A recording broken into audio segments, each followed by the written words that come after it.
But while giving these instructions, I do not commend you, because it is not for the better, but for the worse that you meet together.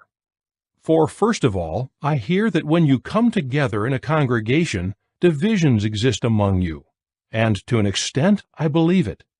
For there will certainly also be sects among you, so that those of you who are approved may also become evident. When you come together in one place, it is not really to eat the Lord's evening meal. For when you eat it, each one takes his own evening meal beforehand, so that one is hungry, but another is intoxicated. Do you not have houses for eating and drinking? Or do you despise the congregation of God, and make those who have nothing feel ashamed? What can I say to you? Should I commend you? In this I do not commend you.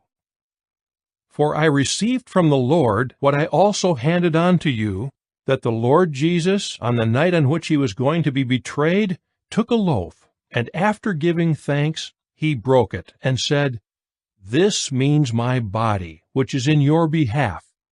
Keep doing this in remembrance of me." He did the same with the cup also, after they had the evening meal, saying, "This cup means the new covenant, by virtue of my blood. Keep doing this, whenever you drink it, in remembrance of me.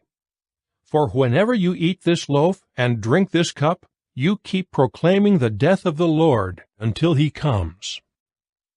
Therefore, whoever eats the loaf or drinks the cup of the Lord unworthily will be guilty respecting the body and the blood of the Lord. First let a man approve himself after scrutiny, and only then let him eat of the loaf and drink of the cup. For the one who eats and drinks without discerning the body eats and drinks judgment against himself.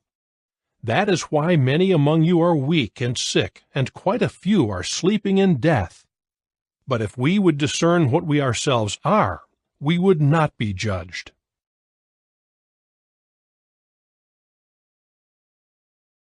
Then the Jews began to argue with one another, saying, "How can this man give us his flesh to eat?" So Jesus said to them, "Most truly I say to you, unless you eat the flesh of the Son of Man and drink his blood, you have no life in yourselves. Whoever feeds on my flesh and drinks my blood has everlasting life, and I will resurrect him on the last day. For my flesh is true food, and my blood is true drink. Whoever feeds on my flesh and drinks my blood remains in union with me, and I in union with him.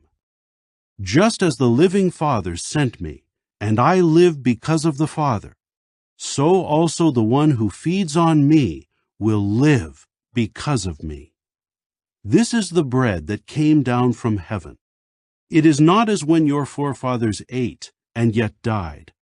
Whoever feeds on this bread will live forever."